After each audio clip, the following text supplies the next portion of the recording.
প্রথমত আমার যেটা মাথায় আসে সেটা হচ্ছে যে এক্ষুনি যেটা মনে হচ্ছে, তো আমার আম্মা মানে আমার ঠাকুমা, পিসিরা, আমার বাবা, আমি সবাই মিলে সানডেতে একসাথে বসে বিকেলবেলা আড্ডা মারা, মানে আফটার লাঞ্চ, এবং সেখানে আমরা ছোটরাও না ঘুমিয়ে মানে জেগে থাকা, ওদের কথা শোনা।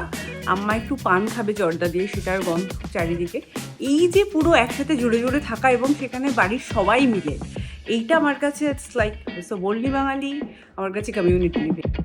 বলতে তো খুব ইচ্ছে করছে যে প্রতিদিন করি হচ্ছে যে লুচি আর পাঁঠার মাংসটা, কিন্তু সেটা রোজ তো করা যায় না। কিন্তু রোজ ডেলি যেটা করি সেটা হচ্ছে যে সন্ধেবেলা একটা চা বা কফির সাথে যারা আছে ফ্যামিলি, বাড়িতে থাকলে ফ্যামিলির সাথে আড্ডা, নাহলে শ্যুটে থাকলে শ্যুটের যারা মেম্বার্সরা আছে তাদের সাথে আড্ডা, তো সেইটা আই থিঙ্ক হয়ে থাকে। বাঙালি মেয়েদের একটা কি বলবো বদনাম আছে বাকি পৃথিবীতে এবং বাকি ভারতবর্ষে, যে আমরা খুব ওপিনিয়ন্স নিজেদের রাখতে খুব পছন্দ করি, এবং yes I am very fearlessly Bangali in this case.